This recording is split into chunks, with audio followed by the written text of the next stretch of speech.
All right. Well, good evening, everyone. Those of you who braved the snow. Just wanted to welcome you to the Vermillion Public Library. We're excited to have here tonight Evelyn Schlenker to talk about her upcoming book, which is anticipated to come out this spring, about the history of the Vermillion Parks, as you can see from the slides. As many of you already know, the centennial is coming up this year, and there's been some discussions about some of the celebrations and activities that's going to be happening. So this is one of the earlier ones with more to come in the summer. So we're excited to learn some more about the history of the park and what the preview of what will be coming up in the book shortly. And as most of you are here already know, Evelyn has also done a few other books recently. The one I always like to highlight was the 2019 history of the Carnegie Libraries in Vermillion, which is in our collection if you haven't already checked it out. So, but thank you, Evelyn, for joining us tonight, and all of you guys for making it out. And I will turn it over to Evelyn to take us through. Let me just click on here. Well, I don't know. I think I'll just stand. Okay. So this is the title of the book. At this point is Prentis Park, a Jewel in Vermillion, South Dakota, 1923 to 2023. So this is the centennial of Prentis Park. Oops, wrong one. So just a little bit of background. In the fall of 2021, Susan Keith Gray, who is the chair of the Vermillion Historic Preservation Commission and was also the chair of the centennial, Prentis Park Centennial Celebration for 2023, visited with me, or I should say I visited with her over tea, and we talked about this potential book. The outline of the book is really three parts. One is development and management of the park. This is over the 100-year period. The second part has to do with events taking place in Prentis Park. Spoiler alert, it also includes women wrestling in Prentis Park. And that's in the book, but not in the presentation here. And the last part, which I really enjoyed doing tremendously, was memories that individuals had regarding Prentis Park. And these are people that either submitted emails, or I interviewed in person, or there were phone interviews, or they had narratives. So that's what the book is about. And I couldn't do any of this without the support of the Vermillion Historic Preservation Commission and the Clay County Historic Preservation Commission. Whoops, wrong direction. So what I'm going to be talking about is today, because it's huge, is the development of Prentis Park over 100 years. So not every smidgen of everything that happened, but some of the highlights. Okay, at the time that the park was founded in 1923, there were these recreational areas that the city of Vermillion had. One was the fairgrounds. The other one was Austin Park, and Austin Park is where Austin School is now located. Audubon Park, which doesn't exist anymore, was on Dakota Street on the west side, and they had a teeter-totter, and they had swings, and they had a merry-go-round, and now there's grass.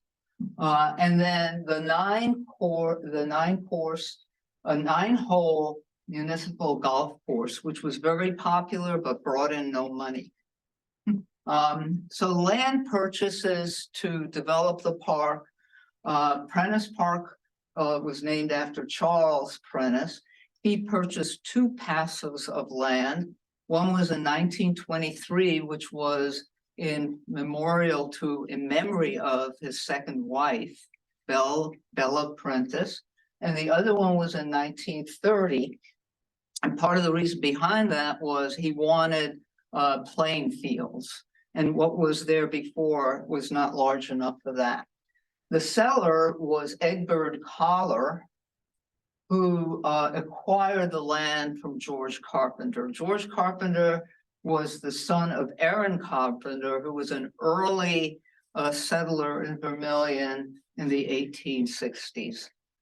He had a nursery business, a small farm, and when Aaron Carpenter died in 1914, George Carpenter inherited the land, but George Carpenter and his family had moved to Pringle, South Dakota. So that was part of the reason that he got rid of that land. This is a survey map that I got from the Clay County Historical Society archives. And this shows in white what was Prentis Park in 1923 to 1930. And then the addition in 1930 is sort of the gray area there. You can see that there's a Plum Street, there's an extension of Clark Street. There's really no extension of East Main, and Prentice Avenue didn't exist back then. So that's what it looked like. That whole land, besides where the red rectangle is, belonged to Egbert Collar. So he made a killing in real estate. Prentice's stipulations regarding the park, well, he was very generous. He gave the land, he gave the iron arches, and he also gave the services of a landscape architect, who was Charles Rumsdale from Minneapolis. But the stipulations were that the land could only be used as a park. So any part of the park that did not was sold or used by someone else reverted back to the family. So, and everybody in the city knows this, Prescott and Globalish. So yeah, so they're very careful about that. The other stipulation was that the park should be called Prentis Park. So that was it. In 1936, the city of Vermillion purchased 2 more acres of land by that Goodwin Gunderson owned, and that was for $800. The total amount of land that Charles Prentice donated to the city was worth $15,000. So it was quite a gift. And so with the two added acres, it became a 20-acre park. So a little bit about Charles Prentice, the mover and shaker. Charles Prentice and Andrew E. Lee came to Vermillion together in 1869, and they started a business which would last 50 years. So the picture with the gentleman in it shows Prentice. He's got a mustache and a goatee, and the other gentleman is Andrew Lee. And the individuals behind are their employees. This was called Lee and Prentice, the name of the business. And this is a letterhead from 1895 that indicates that they were breeders of short horn cattle, that they had general merchandise, and they had livestock. So what it doesn't say here is that they had thousands and thousands of acres of land in Clay County and some in Nebraska. So we're talking about very well-to-do individuals. And these were lifelong friends. This is the family of Charles Edward Prentice. Again, you can recognize Prentice, and behind him is his first wife, who was Mary Frances, whom he married in 1872. She died in 1906. On the other side is Bella Bell, who married William Bell, and he died.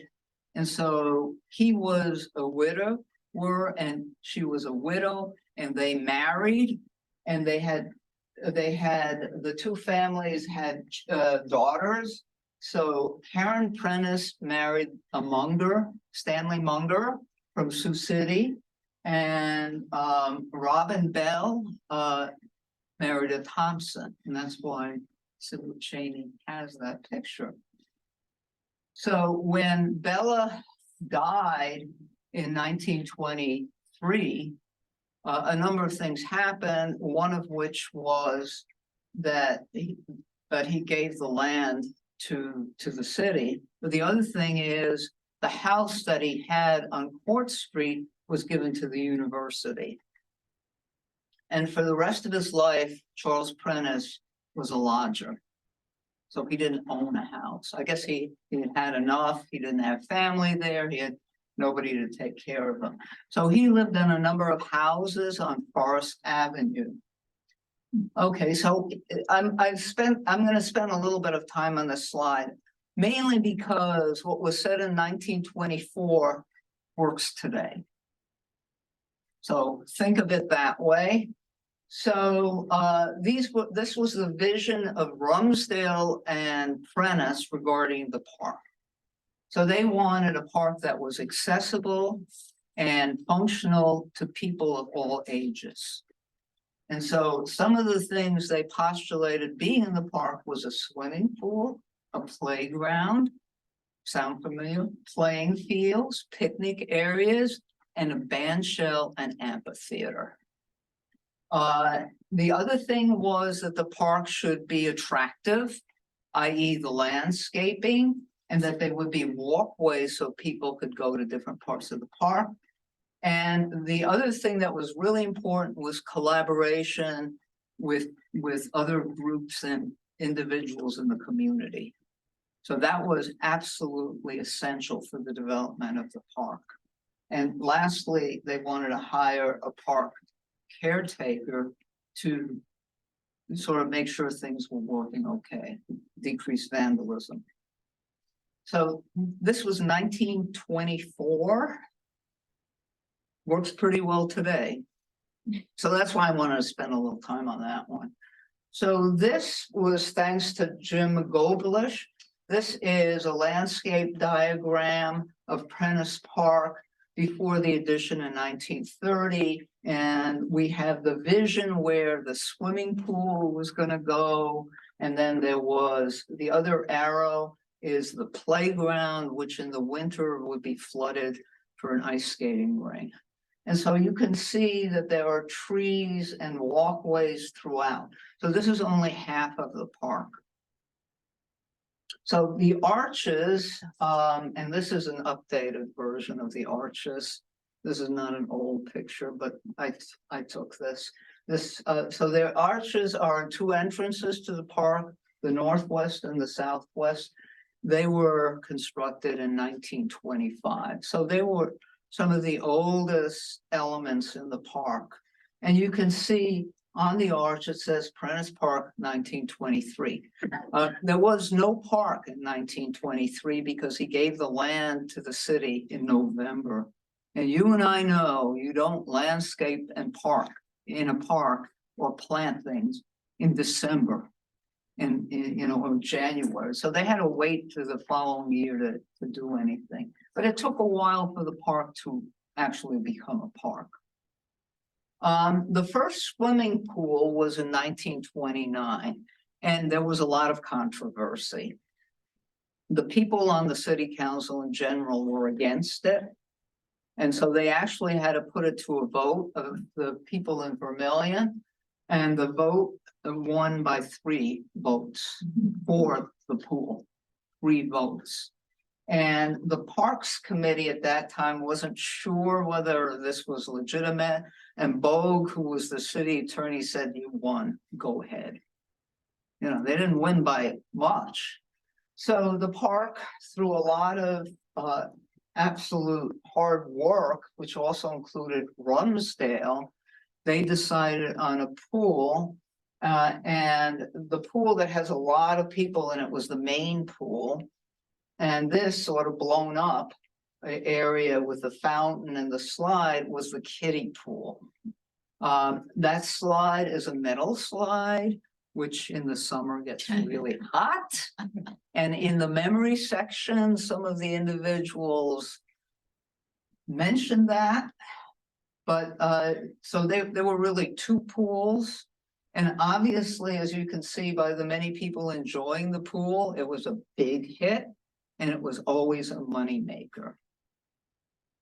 Okay, in 1930, the second parcel of land was obtained and a baseball field was constructed right off the bat. Oh, that was bad. Yeah.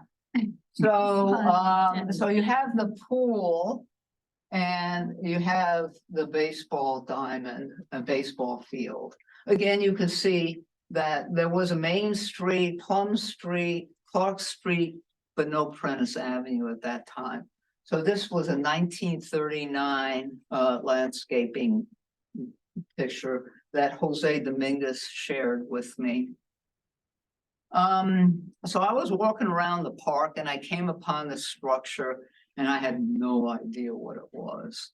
Well, I was lucky enough to find a 1932 Dakota Republican that told me exactly what it was. And it was an American Legion cobblestone fireplace that was built in 1923 and embedded in the fireplace was this plaque that said American Legion US. So the American Legion Post 1, Wallace Post 1, started in 1919 in Vermillion. So they were going strong, and the person in charge of this project was actually the mayor of Vermillion, who was a member of the American Legion. The other structure that was built in 1933 was the 1872 Taylor Upper log cabin. So the idea was to move the log cabin in remembrance of the settlers that came to Vermillion, which was also called the 76 Club. Unfortunately, the timbers at that time were not in the best shape, so they had to rebuild it with cottonwood. And then later on, it became known as the Girl Scouts cabin because Girl Scouts used it for their activities. And this is mentioned in the memory section quite a bit. In 1937, the Caretakers House was built. Again, the idea that you had a caretaker. And the wood for the Caretakers House came from the clubhouse that they were taking apart at the municipal golf course. So it was recycled wood at that time. And the drawing was done by Harold Brookman, who was an architect and an engineer. And John Erickson was the first caretaker, and he lived in the house for 10 years with his 10 children and wife. And then he died at 56. So he was about from 1937 to 1947, according to the Clay County Historic Preservation. The city of Vermillion minutes that I perused. The band shell was built also in 1937, and a lot of these structures were with the help of the Works Progress Administration money, the WPA. So this is an early picture, and you notice that there are the grist mill stones, or they're called birthstones, embedded in the stone. The stones were gathered from all the townships in Clay County. But you also notice that where the front of the stage is, or the amphitheater, is there were stones as well as stone steps, and none of that exists anymore. And it was designed and constructed by Ole Anderson, who was a master mason who was responsible for work on a number of structures at the university campus. So by the time he was doing this, he was well-known Vermillion. This is just the center birthstone and the plaque in there, which there's no way you could read from anywhere. It says birthstone from the first flour mill in Bloomingdale, Dakota Territory at the Vermillion River, erected by the Daughters of the American Republic in 1938. That sort of covers it. So it was considered the stones and the birthstones were considered historic. So they developed a historic structure with historic components, which makes it really special. There was a veterans memorial, sometimes called the Monument to the Dead. That was the other name that I found. That was built in 1946, and this was a memorial to both World War I and World War II veterans. And it was rededicated during the bicentennial in 1976. So you have two inscriptions there, and unfortunately, this monument doesn't exist in Prentis Park anymore, but it is at the courthouse. The only remnants of the Veterans Memorial is the bird bath that still remains in Prentis Park. The water tower was constructed in 1957 to hold 500,000 gallons. The other water tower in Vermillion, which was the one on Market Street around that area, it could only hold 100,000 gallons, and the city of Vermillion had grown. So they needed this thing. And then I had taken this picture. So we have at the base of it, actually the playground. This is a recent picture, but it shows the playground at the bottom with the slide. And then north of that is the swimming pool. The second swimming pool was built in 1966, and like every swimming pool that was put in Prentis Park, there was controversy. The biggest controversy was, should we have an indoor or an outdoor swimming pool? I mean, there were people that said, hey, 90 days out of the year, what's the purpose? And other people said, well, that's too expensive. So it went on. I mean, it started in 1963, this discussion. So it went on for years. And then finally, it was put in 1966. And as you can imagine, it was a big hit. In the 1970s, this is what Dave Nelson shared with me, this huge slide, which at that time was called Apprentice Plunge. Mm-hmm. They named the slide, and that was put in. So the other improvement was that the water was heated and that this was an Olympic-sized swimming pool. So it allowed athletic competitions to occur in Prentis Park. And when the season was over, people went swimming in the new armory, which also had a swimming pool. Oops, I'm going the wrong way. This is another tidbit that Dave Nelson shared with me, and I actually remember seeing this thing. It's the Coyote Statue. It was from 1983 to 1993, and it was carved by Ray Wild Mountain Man Murphy from Rapid City, and it was from a large tree stump. It was probably an American elm tree, because there were a lot of problems with elm trees in the park because of elm tree disease. And over time, because this statue was in the elements, it started decaying, and it was resurrected, and it is now in the armory on Princeton Street. So it still exists. You can visit it. Oh, God, I keep going the wrong way. And Jim Stone will recognize this picture since he gave it to me. So some of the improvements was dealing with Dutch elm disease. And then there were picnic shelters that had flat roofs, and they didn't fare well. So Jim Stone worked with Dave Nelson to design and construct, or help construct, this picnic shelter. The other thing that happened was disc golf became a thing, and there was a disc golf field.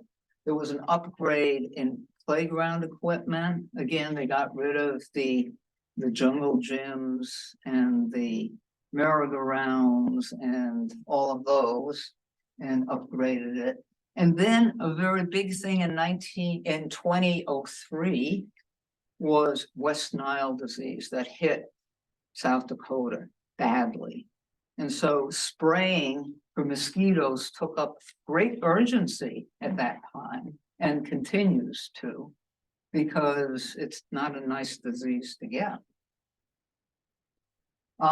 In 2001, Prentis Park was placed on the National Register of Historic Places, and you can access this document. It tells you what elements in the park are contributory and what elements aren't. And if something happens to one of the elements, which we will discuss shortly, it's not easy to get rid of it. So so this is September 2nd, no, September 22nd, 2001, it officially became on the register. So it elevated the park to a historic stature, even though there were people who believed that historic stature existed already. Under Jim Globalish, who is the current director of Parks and Rec, there were major changes to the park. When I interviewed him, he said the park was tired. There needed to be rejuvenation. And he worked with the Vermillion Police, the city, and an agency out of Sioux Falls, TSP, to figure out the best way to renovate the park. And so this is a preliminary landscape showing a new park. They just called it the New Lazy River, New Pool. They didn't have any names or anything for it. And they changed the configuration of the park and the parking. There were some proposed structures which never came to be. In other words, for example, the tennis courts and things like that don't exist yet. Who knows if they will. And so there were a lot of upgrades, which I'll talk about. The Caretakers House, this is a picture from 2014, looked a little ragged. It was getting a little overgrown. There were shrubs all around. You can see the roof has big issues. And so in order to remove a contributory section, element, in this case, the Caretaker's House, from Prentis Park, Globalish shared with me that he had to fill out forms to the state preservation office. He had to present the case to the Clay County Historic Preservation Commission. And it was a big deal. It wasn't, oh, well, we're just going to get rid of it. You couldn't do that because of its status. It turns out that Bill Ranney took it to his estate. It was moved and not raised, but the room that it had that it took was a parking lot. The third, the swimming pool, and this is from Parks and Rec, where I stole the picture, was named Prentice Plunge. We've heard that name before.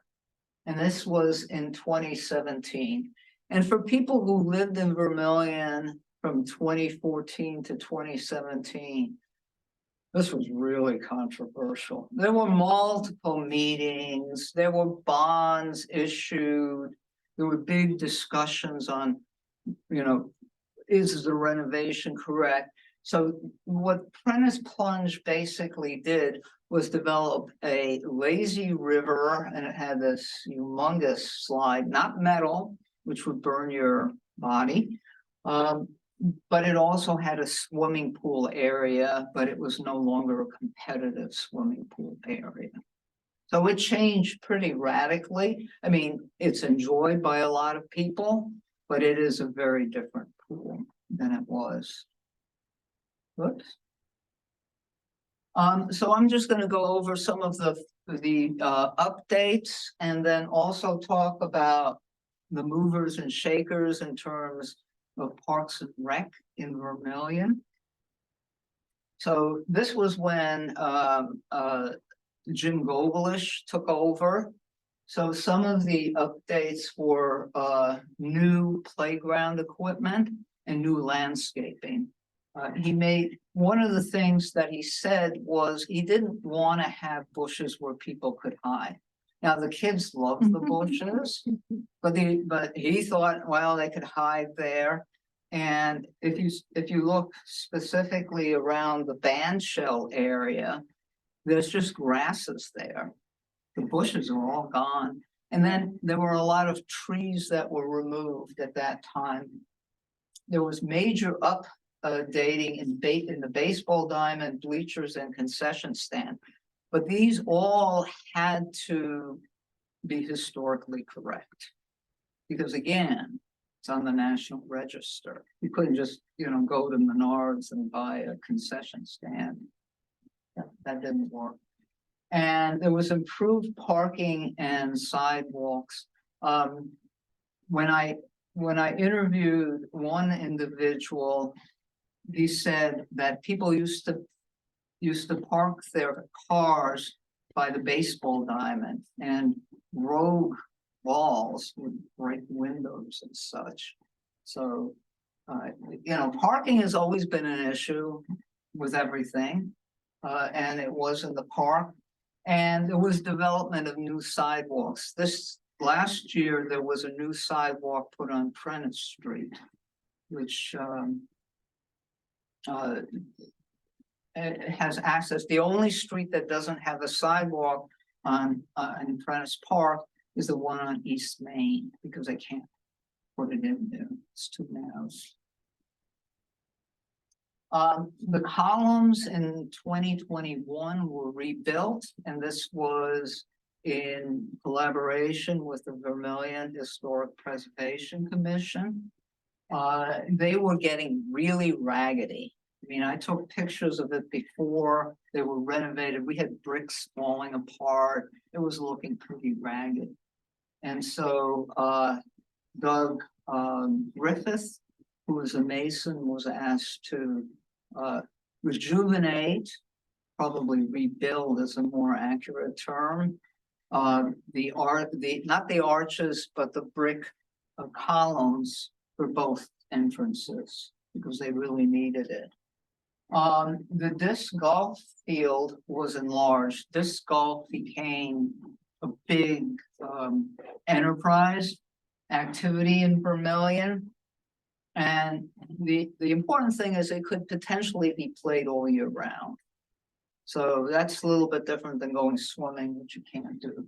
The other thing that Jim Globalish shared with me is he wanted the park to be more dog friendly. And he actually had a dog poopy station as well as a dog watering station. Next to that area was a new bathroom. So the bathrooms were on the other side of the park. So someone who was in the on Clark Street area, there was no bathroom out there. And as I mentioned, the masonry work, as I mentioned, there was masonry work on the columns, but the next process would be the band shell refurbishment. Because if you look very carefully, stones are gone. Even the grist mill stones are, some of them falling apart. So it needs to be rejuvenated, thinking that Ole Anderson built it in 1937. So it was a ways back. In terms of managing the park, from the research I did, going through the city council meeting minutes from 1923 to 1980. Some of it not so exciting, but I did find some stuff that was. There was a subcommittee of the city council whose job was to oversee parks and rec. So a lot of times they would hire people to manage the swimming pool in the summer, the concession stands in the ballpark, and other individuals for recreation, but it wasn't a year-long employment. So from 1923 till the beginning of 1962, that was the case. And in 1962, the first Parks and Rec director was Donald Gangan. And he had a degree in forestry from SDSU. He was a very accomplished individual when it came to managing parks. He was from Del Rapids, South Dakota. I mean, he stayed in South Dakota his whole life. And the last place he stayed was Hot Springs. And a number of the parks that he was associated with are on the National Register. So he was a mover and shaker. Unfortunately, he retired and I think he went to Aberdeen. He went to a number of different cities in South Dakota. And so between 1965 till about 1969, the city council said, do we really need this position? I mean, they went back and forth. We don't really need this position. Do we need this position? And so finally, they decided in 1969 that in fact they wanted to have a Parks and Rec director again. And so the individual was Ray D. Palmer. He became director until he suddenly passed away. He was 54 years old. He was a World War II veteran. He made it to Master Sergeant. And at his funeral, the pallbearers included a mayor, a number of individuals at the USD Athletic Department. I mean, he was well-liked, well-recognized, just by having people like that as his pallbearers. Now, Dave Nelson was an assistant to Roy Palmer for a couple of years before Ray Palmer passed away, and he became director for a really long time, from 1976 to 2012. And he shared with me the improvements and changes in the park, but he also gave me the Parks and Recs bulletins from 1977 till 2012. Well, it was really 2010 because then they went online. So, you know that. But what was really interesting in those publications was, first of all, the huge increase in Parks and Rec activities in Vermillion. You know, different entities, different opportunities for people of different ages, and that included activities in Prentis Park. The second thing was, as more parks were developed, including Barstow Park, which is on the decline right now, and the the National Guard Armory, as well as the Dakota Dome, not Dome, it's not domed yet. There was more use of facilities in the whole community in Vermillion, so it's spread out. And it included the library, that was part of it. It included the Arts Council. Different organizations contributed to these parks and rec activities in the summer and also in the fall. So that was something that Dave shared with me that I think was really interesting.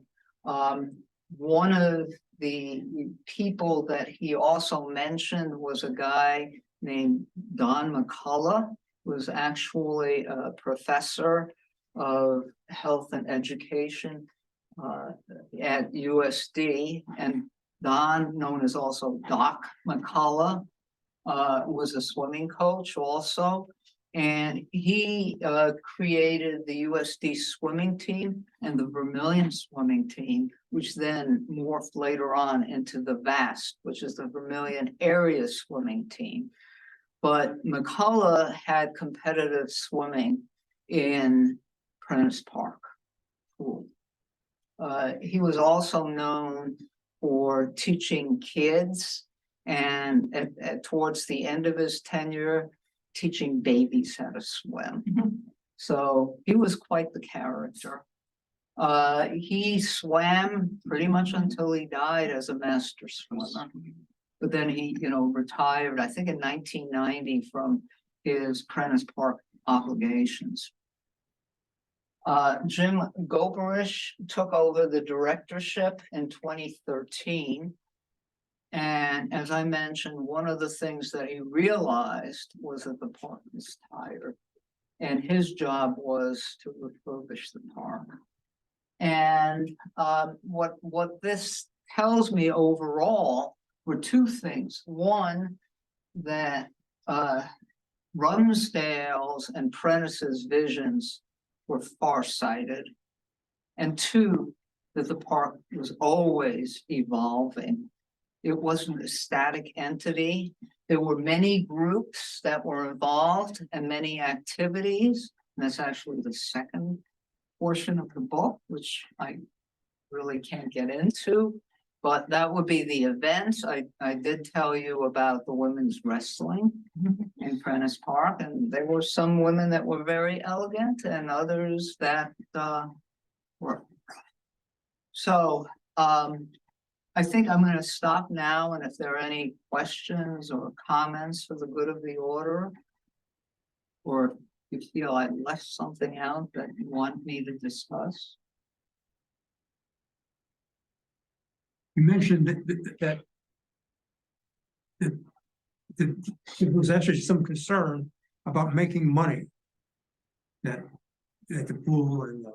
Oh yeah, the pool. The pool almost always made money. What didn't make money was the golf course. I mean, I was able to look at over the years.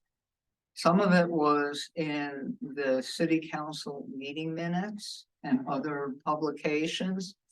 And part of the huge support of the pool in Prentis Park, besides the fact that it was a place to cool off, where kids could learn how to swim, where adults could gather, and of course we got the lazy river now for relaxation. It was a moneymaker. But it was Prentis Park in the summer in particular was an area that young people congregated almost every day because they loved swimming. They also did some very naughty things like climbing the water tower or trying to put the water on after the season was over for the swimming pool. The other thing that they did is they were rock climbing on the bandstand, and some of them fell down, but apparently none of them died. Some of them were injured. So Yeah, I mean, Prentice Park did pretty well. And I think the other thing that's important is the different clubs that use it. Because there was at one time, I don't know if it still exists, the Horseshoe Club. People played basketball in the park. We also had, Shakespeare in the park and concerts in the park, presentations, holidays like Memorial Day, Veterans Day. There were celebrations and presentations, and baseball. I mean, that's a whole other area that I discuss in the book. There were semi-pros, there were teeners. They used to call in the 1950s the little guys the midgets. They weren't midgets, they were little kids. And so there was baseball for people of all different ages and abilities. And the Legion Post 1 won the state championship in 2022. So they did really well. So it's used a lot. Could it be used more by different groups? I think the answer is yes. What are some of the reasons it's not? Well, social media, other activities, you have to plan activities. An activity like Music is Alive that Dave Hulshusen put together drew a lot of people. There were it was a concert that went from I think 2 to 5 p.m. on a Sunday in October, and it started because of COVID, because people didn't want to be indoors together. So he developed this program where you literally could walk around to different parts of the park and listen to different groups performing. And so that was sort of an extension of the municipal concerts that they had a big time in the 40s. Well, when the bandshell was built up to the 60s. I mean, every week in the summer. And they had musicians from the university, from the high school.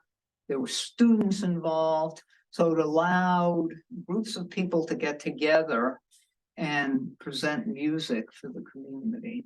I think one of the funniest things in that light is they had sing-alongs. So they were able to project the words of a song on a screen. Not sure how they did it. And people would sing along, and they would have somebody who would lead them. So they would have like 3 or 4 songs that people sung. And they knew at the end of the program, these were going to happen, or towards the end of the program. And they were songs that everybody knew. So it engaged the audience. It wasn't just passively listening to music being played. I mean, it isn't totally passive anyway. It's going to hit your soul, but this was participation with the audience. So that's all in the book too. Yeah. So I noticed this metal slide when we came to Vermillion, it was just in the playground area. So first I didn't know it was part of the first water park. So it was interesting. Yeah. So it was really fast, and they removed it for safety reasons, as we've been. Yeah. I mean, a lot of what Jim Globalish, actually Dave Nelson and Jim Globalish shared with me was to try to make the park safer. Mm-hmm. I mean, when I was doing some research on playground equipment, I came upon some poles that were about 30 feet high with kids climbing them, not in our park, but in some parks. And I'm thinking, yeah, that would be dangerous. Some child falls off one of those things, they could die. But they weren't that extreme in Prentis Park. But, you know, they had a sandbox, they had a merry-go-round, a teeter-totter, and swings. And the son fell off the slide and broke his arm. Oh, In Prentice Park. This metal oh, one. Yeah. Yeah. He's a nice big one. oh. Well, you could see that the playground, the slides were now enclosed. So you couldn't fall off of them that easily. So there is a whole industry associated with safe playground equipment production, dissemination now. So that's a big thing. I think the only thing that remains from the good old days are the I call them the bouncy animals. On the springs. They have springs on them, and so a little, this would be for little kids. I mean, a big kid could kill it. But for little kids, so you just go bouncing back and forth just like that. But you can tell they're really old, and they remind me of when my daughter was really young. She liked going on those things. One of my memories, it was this little garden on the side. I think it was kids garden club or something. And my kids found some mysterious box with some trinkets in them. And we did the research. It turns out it was geocache. So it was when we started doing. Yeah. So the first one we found by accident, and we looked it up what it is. And then we did some geocaching, and it's a few, and one is in the shelter, and one on the bandstand. Oh, and wow. One on bandstand. Oh, something else So, to include in the book. yeah, this is one of memories. Oh, now I gotta check that out. Yeah. See what happens when you present something? Things get, you think you're done, but you're never done. But yeah, what I tried to do in the book was just pick some of the things. I couldn't pick everything. I mean, there was probably over 100 years with so many people using the park. It would have been difficult. What was really interesting to me was the advertisements in the plain talk. They were very graphic, and I mean that in a good sense, not graphic bad. You know, especially for baseball. And one of the biggest achievements in Prentis Park for baseball was in 1948 when they got lights for the field. That was a happening because now they could have night games. And that was important because a lot of people worked during the day. And, you know, they couldn't take time off. So they had these, apparently, from what Linda Stone told me, is the lights were so bright that she could actually see the glare from where Jim and Linda live on Anderson Street, which is what, a block and a half, 2 blocks from the park? 1, 2, 3, 4, and a road Oh, would be in between. oh, okay, yeah. There's So- no road there. They're trying to get that, but I don't think they're gonna get it. Yeah, so I mean, and that was before the trees got taller. As the trees got taller, the lights were not so obvious. Did the topic of vandalism come up much Oh, over the years? yeah, oh, yeah. No, I mean, both Dave and Jim mentioned it, and I would come across that in the paper too. You know, there was vandalism too, in the ball field. There was some vandalism with sheds with equipment in it. You know, again, the idea that Rumsfeld and Prentice had, and which existed for many years, was that they had caretakers, and then actually Gagnon, Ray Palmer, and Dave Nelson actually lived in the Caretakers House. Dave Nelson told me he only lived there for about 5 years, but then he had other people working for him that lived in the house. So the idea of having somebody there was to try to dissuade the vandalism. The other thing that they did is, especially around the swimming pool, was that they had cameras. So they could record if somebody was there. And I think there was some patrolling by the police, probably more so in the summer than in the winter, but I don't know, today going up on the water tower, probably not. Too bad. Any other very informative questions and comments? Just as an observer, you've been remarkably thorough and entertaining in your presentation. So Well, I thank you. compliment you on your. Well, thank you very much.